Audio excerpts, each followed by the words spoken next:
10.3 question हम देख लेते हैं कि क्या था हमारे पास। उसमें यह है कि a square coil of side 15 centimetre each consist of 60 turns.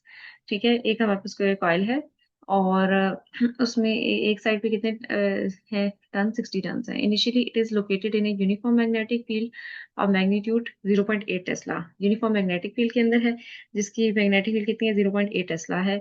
और such that the plane of the coil is perpendicular to the field. और आपके पास जो कॉइल का प्लेन है वो परपेंडिकुलर है मैग्नेटिक फील्ड से। The coil is then turn to an angle of theta 30 degree in a time of 2 second. 2 seconds में coil turn कर जाती है कितने एंगल पे, 30 पे। आपने बताना क्या है, एवरेज इंड्यूस्ड ईएमएफ। ठीक है, तो हम देख लेते हैं इसको कैसे सॉल्व करना है। सबसे पहले हम इसका डेटा देखेंगे कि हमारे पास क्या क्या है। देखिए, एक तो हमने कहा कि साइड स्क्वायर जो है उसकी लेंथ कितनी है, 15 सेंटीमीटर। और 15 सेंटीमीटर को जब हमने कन्वर्ट करना होता है किसमें, आपने अगर इसमें मीटर्स में कन्वर्ट करना है तो आप क्या करोगे, 100 से डिवाइड कर दोगे। ठीक है। अच्छा, एक और तरीका भी मैंने जो आपको पहले भी समझाया है वो क्या होता है आपके पास, वो ये होता है कि जैसे आपके पास 15 सेंटीमीटर लिखा हुआ ना यूनिट कन्वर्जन के लिए। ठीक है, और आप अपना फाइनल आंसर किस में चाहते हो, मीटर में, तो आप लिखोगे कि 1 मीटर यहाँ पे आपने लिख लिया। ठीक है, और 1 मीटर किसके बराबर होता है, जिस चीज के इक्वल होता है ना 1 मीटर, वो नीचे लिखना है। वो किसके लिए होता है, 100 सेंटीमीटर। वो आपने लिख लिया नीचे 100, और यहाँ पे आपने लिख लिया सेंटीमीटर। ठीक है, अब आपने क्या करना है, अब यहाँ से ये फायदा आपको हो जाएगा कि अब आप इसको आपस में काट सकते हो। जैसे यूनिट में कन्वर्जन के लिए जिसमें कन्वर्ट करना वो ऊपर वही वाली यूनिट लिखनी होती है, और वो किसके इक्वल है, वो नीचे। अब देखो, सेंटीमीटर और सेंटीमीटर यहाँ से कट हो जाएगा। आपने 15 को डिवाइड कर देना है किससे, 100 से। ठीक है, जब 100 से आप डिवाइड करोगे तो आपके पास आंसर किसके इक्वल आ जाएगा, वो आ जाएगा 0.15 के मीटर। ये आपके पास आंसर आ गया साइड ऑफ स्क्वायर। यानी जो भी आपने एक कॉइल ली हुई है, रेक्टेंगुलर कॉइल है, और उसके हमने कहा कि टर्न्स कितने हैं एक साइड के, यानी ये जो एक साइड है उसकी लेंथ हमने बता दी 0.15 मीटर है, और उसमें टर्न कितने, 60। ये जो मैंने भी थोड़े से बनाए हुए ये कितने होंगे, आप इस तरह करके देखोगे, 1 2 3 4, इस तरह करके 60 बने होंगे। ठीक है, और आपके पास मैग्नेटिक फील्ड भी है। मैग्नेटिक फील्ड की स्ट्रेंथ हमने 0.8 बताई थी। शुरू का एंगल हमें 0 बताया हुआ था, कोई एंगल नहीं था, जबकि फाइनल एंगल जो हो रहा था मैग्नेटिक फील्ड की वजह से टर्न जब करता था तो 30 था। ठीक है, और कितने सेकंड में करता था, 2 सेकंड में करता था। हमने फाइंड क्या करना है अभी, हमने फाइंड करना है एवरेज इंड्यूस्ड ईएमएफ। ठीक है, एवरेज इंड्यूस्ड ईएमएफ हमने फाइंड कर लेना है। और ईएमएफ इंड्यूस्ड का फार्मूला क्या होता है, N delta phi by delta T. तो हम क्या लिखेंगे, N phi F minus phi I divided by T. ठीक है, अब आप मुझे बताइए कि phi F minus phi I क्या होगा। फाई एफ होगा, फाई फार्मूला किसके इक्वल होता है, बी ए कॉस थीटा के।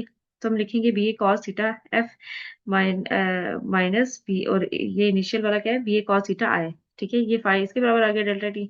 अब आप क्या करेंगे, अब आप देख रहे हैं कि आपके पास फाइनल हो गया या इनिशियल हो गया, दोनों केस में हमारे पास ये जो टर्म है मैग्नेटिक फील्ड और एरिया, ये कांस्टेंट रह रहा है, नंबर ऑफ टर्म्स कांस्टेंट रह रहे हैं। सिर्फ आपके पास ये चीज चेंज हो रही है। ठीक है, और इनकी भी हमारे पास वैल्यूज मौजूद हैं। जैसे कि अभी हमने थोड़ी देर पहले वैल्यूज चेक की कि इनकी हमारे पास वैल्यूज क्या है बेटा, इनकी वैल्यूज है थीटा एफ हमारे पास, आपके पास है 30, और इनिशियल वाला 0। यानी थीटा 0 1 के बराबर होता है, थीटा 30 की भी वैल्यू होगी, वो आप माइनस करोगे। और बाकी सारी values, N number of turn 60 थे, मैग्नेटिक फील्ड 0.8 थी, लेंथ 0.15 थी, ये सारी वैल्यूज पुट करके आप आंसर निकालोगे जो कि आपके पास आएगा 0.072 वोल्ट। ठीक है, तो ये अभी हमने 10.3 क्वेश्चन जो है वो क्या कर लिया, सॉल्व कर लिया। नेक्स्ट हम देख लेते हैं हमारे पास क्या है, 10.4। अच्छा, 10.4 जो है, पहले हम स्टेटमेंट पढ़ लेते हैं और फिर हम उसको आगे सॉल्व करते हैं। वो भी सिंपल है। आपके पास क्या कह रहे हैं कि metallic rod is moving through uniform magnetic field of 0.2 tesla. ठीक है, the EMF induced across its end is found to be 0.8 volt. It is required to induce an EMF of 2.4 volt across its ends. How much field strength is needed for this. ठीक है, आपके पास कह रहे हैं कि एक metallic rod है जो किसी यूनिफॉर्म मैग्नेटिक फील्ड के ऊपर क्या कर रही है, मूव कर रही है। मैग्नेटिक फील्ड की वैल्यू भी दी हुई है, और ईएमएफ जो इंड्यूस्ड हो रही है वो कितनी हो रही है, 0.8। It is required to induce an EMF of 2.4 volt. हमारे पास ईएमएफ 0.8 हो रही है, जबकि हमें चाहिए कितनी, 2.4 चाहिए। तो इस अगर हमें 2.4 चाहिए, इतनी मैग्नेटिक फील्ड पे इतनी इंड्यूस्ड ईएमएफ हो रही है, तो आप बताएं कि इतनी ईएमएफ के लिए कितनी मैग्नेटिक फील्ड होनी चाहिए। ठीक है, तो इसको सॉल्व करते हैं। इसको सॉल्व करने के लिए हम पहले देख लेते हैं कि हमारे पास है क्या। V1 है 0.2, E1 है 0.8, इसी तरह E2 2.4, B2 हमने फाइंड करना है। तो हमने सिंपल क्या करना है बेटा, ये हमने फार्मूला लिख लेना है। E1 किसके इक्वल है, VBL साइन थीटा के, ठीक है, और E2 VBL साइन थीटा 2। तो अब देखिए, थीटा वगैरह की बात में तो उन्होंने आई नहीं, साइन थीटा था वो, इसलिए आपस में कट किया। लेकिन अभी हमारे पास सिंपल आपने क्या करना है, B1 लिख लेना है, VBL में B1, E1 के कॉरेस्पॉन्डिंग E2 के कॉरेस्पॉन्डिंग V2। बाकी वेलोसिटी और लेंथ सेम रह रही है, बाकी चीजें कांस्टेंट है। अगर बाकी चीजें कांस्टेंट एक जैसी हैं, तो इसका मतलब है कि उनको, इसलिए हमने 1 2 करके नाम नहीं दिए हुए।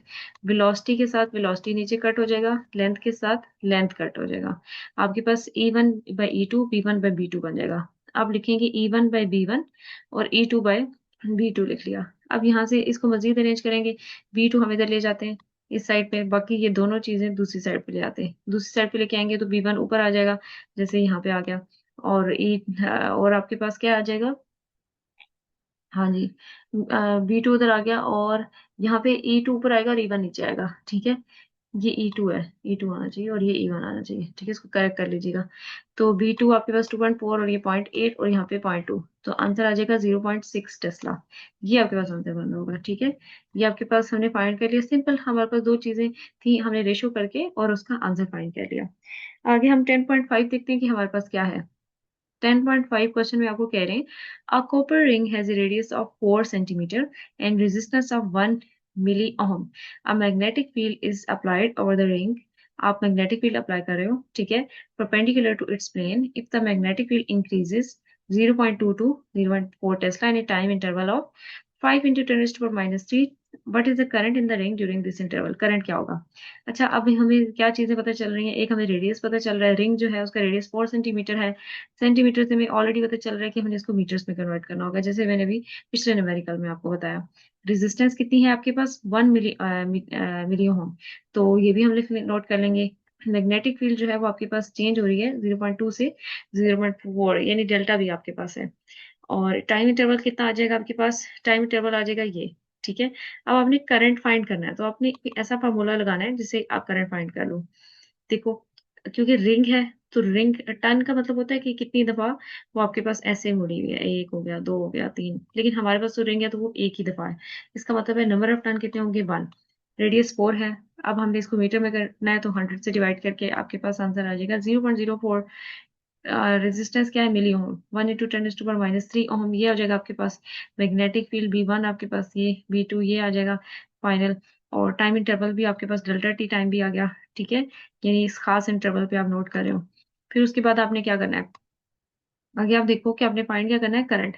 तो सबसे पहले हम क्या करेंगे, ईएमएफ फाइंड करेंगे। ईएमएफ किसकी इक्वल आ जाएगा, N delta five delta T, ठीक है।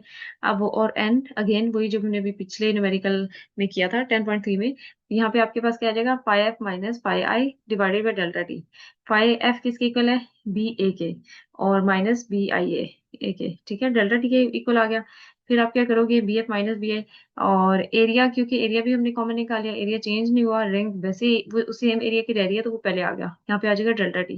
फिर उसके बाद आपने क्या किया, एरिया, क्योंकि आपके पास जो रिंग है वो किस फॉर्म में होती है, वैसे सर्कुलर फॉर्म में होती है ना, ठीक है। तो सर्कुलर फॉर्म में जो एरिया होता है वो आपके पास किसके इक्वल होता है, पाई आर स्क्वायर के।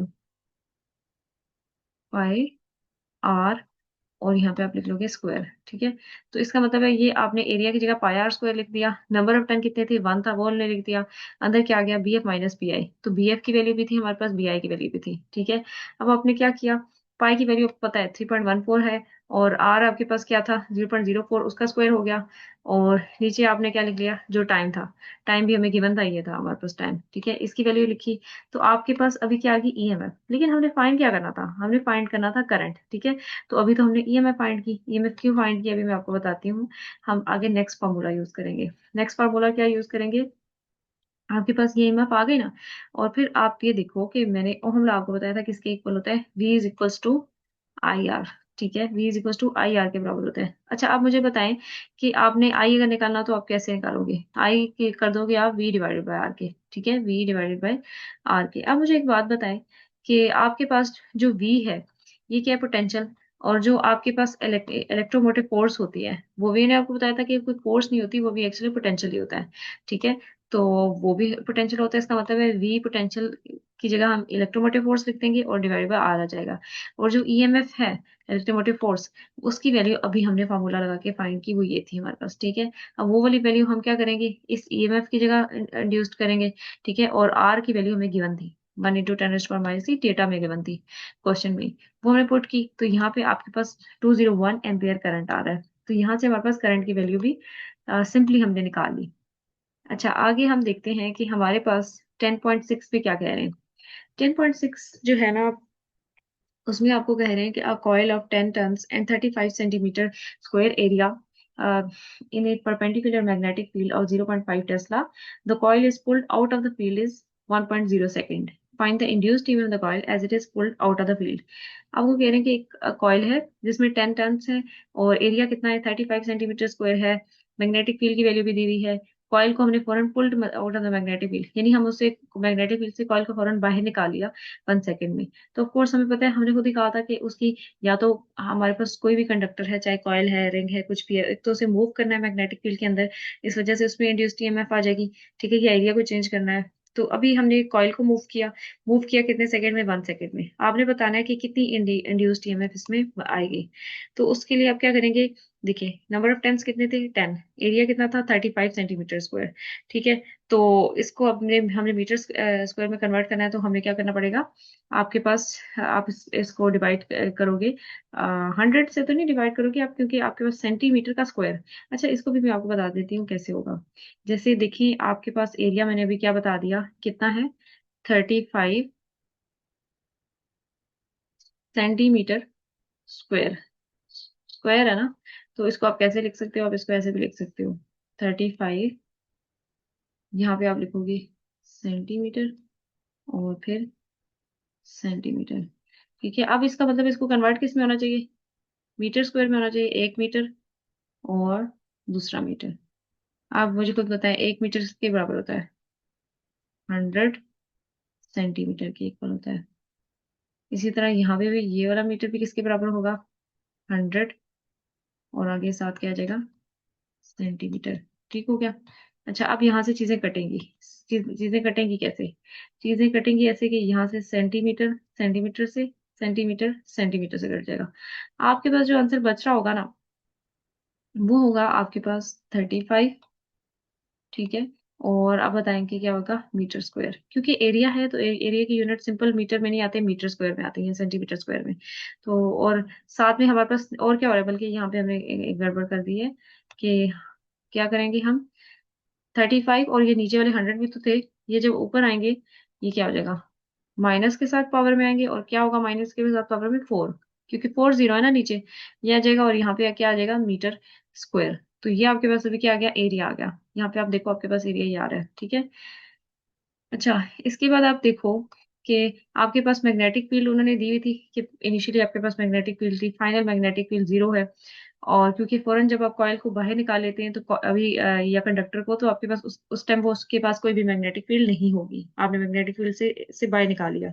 टाइम इंटरवल आपने ये दिया, अगेन आप इंड्यूस्ड ईएमएफ वाला फार्मूला यूज करोगे, जिसमें से आप क्या कह रहे हो कि आपके पास क्या हो रहा है कि आप N delta Y by delta T, और यहाँ पे एन आ गया 5 - πi divided by delta T. अब 5f क्या हो जाएगा, 5f बी, 5 किसके बराबर होता है, बी ए कॉस थीटा के, वही वाला फॉर्मूला हमने लगा लिया। और यहाँ पे भी हम देख रहे हैं कि एरिया कांस्टेंट रह रहा है, चेंज नहीं हो रहा, तो इसलिए हमने उसे बाहर निकाल लिया, B F minus B I आ गया। और एंगल भी हमारा चेंज नहीं हो रहा, तो इसलिए हमने एंगल भी लिख लिया कॉस थीटा, ठीक है। और एंगल हमारे पास था भी क्या, 0, क्योंकि एंगल एज सच हमारे पास जब हमने खुद ही बात की कि कॉइल को सिर्फ हमने उसी जगह पे, मतलब हमने कोई एंगल डिफरेंट नहीं रखा। मैं आपको थोड़ा सा समझा भी देती हूँ सिस्टम कैसे है। जैसे आपके पास अभी भी हमारे पास कोई ऐसे मैग्नेटिक फील्ड प्रेजेंट हो, ठीक है। और हम कह रहे हैं कि अभी हमारे पास केस क्या है, हमारे पास केस ये है कि हमारे पास ऐसे इनसाइड मैग्नेटिक फील्ड है, ठीक है, और यूनिफॉर्मली डिस्ट्रीब्यूटेड है। और अभी हमने क्या किया, कोई कंडक्टर हम इसके पास लेके आए, ठीक है, ऐसे ही। और फिर थोड़ी देर बाद मैंने इधर था, थोड़ी देर बाद मैंने कंडक्टर मूव करके बाहर कर लिया, यानी मैग्नेटिक फील्ड में नहीं है। तो अब देखो कि इस केस में जो एंगल था, इस केस में भी वही एंगल है, तो एंगल चेंज कुछ भी नहीं था, एंगल 0 ही था एंगल, ठीक है। इसलिए हमने cos 0 पुट कर देना है। cos 0 किसकी वैल्यू आ जाएगी, 1 की आ जाएगी। बी है फाइनल माइनस इनिशियल। फाइनल आप देखिए, इनिशियली तो वो मैग्नेटिक फील्ड के अंदर था, इधर था, लेकिन जब मैंने बाहर निकाल लिया, फाइनल पोजीशन वही है ना उसकी, तो तब हमारे पास मैग्नेटिक फील्ड क्या है, 0, इसलिए मैंने वहां पे क्या पुट कर दिया, 0। वो 0 आ गया आपके पास। अच्छा, फिर साथ नंबर ऑफ टन्स भी थे हमारे पास, 10 थी, एरिया की वैल्यू भी थी आपके पास, एरिया ये वाली वैल्यू आपने पुट कर लेनी है, ठीक है। और नीचे आपने टाइम लिख लेना है, टाइम हमने कहा ये सारा काम 1 सेकंड में हुआ है, तो नीचे 1 सेकंड भी लिख लिया हमने। फिर इससे आपका क्वेश्चन क्या बन जाएगा, इसको सॉल्व करेंगे तो 1.75 into 10 to the power -2 volt आ जाएगा। ये आपके पास ईएमएफ आ जाएगी जो हमारी रिक्वायर्ड ईएमएफ थी, ठीक है। सारी कैलकुलेशन करके भी हमने ये ईएमएफ फाइंड कर लिया। अच्छा, फिर उसके बाद आपने क्या करना है कि आगे हम देख लेते हैं कि 10.7 है या नहीं है, जी देख लेंगे। नहीं है, 10.8 भी नहीं है, 9 भी नहीं है, और फिर जाके आएगा 10.10, ठीक है। तो 10.10 मैं आपको कराती हूँ, पहले हम 10.10 की स्टेटमेंट पढ़ लेंगे, फिर हम उसको सॉल्व करेंगे, ठीक है। तो 10.10 का है ये, an EMF of 0.5 volt is induced across the end of a metal rod moving through a magnetic field of 0.4 Tesla. If an EMF of 1.5 volt has to be induced, what field strength would be needed for that? Assume that all other factors remain the same. अच्छा, आपको क्या कह रहे हैं कि आपको कह रहे हैं कि EMF हमारे पास कितनी है, 0.5 वोल्ट है, मैग्नेटिक फील्ड हमारे पास 0.4 टेस्ला है, और आपके पास EMF2 क्या है, 1.5 वोल्ट है, और बाकी सारे फैक्टर्स कांस्टेंट हैं। अब आपने क्या बताना है, फील्ड स्ट्रेंथ बतानी है, ठीक है। और फील्ड स्ट्रेंथ आपके पास क्या आ रही है, तो अभी हम इसको करते हैं कि हमारे पास क्या आ रही है। 10.10 देख लेते हैं।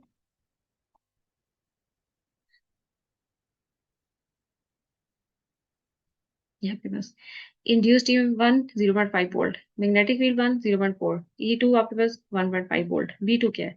तो इसमें अगेन बेटा वही फॉर्मूला लगेगा भी जो हमने पहले थोड़ी देर पहले एक न्यूमेरिकल में किया, जिसमें हम कहते हैं E1 divided by E2, VBL1 divided by VBL2, और बस इसको सेट करना है, आपने B2 फाइंड कर लेना है, बाकी वैल्यूज गिवन है, तो आपके पास 1/2 टेस्ला आ जाएगा। और बाकी ऑलरेडी चीजें हम कर चुके हैं।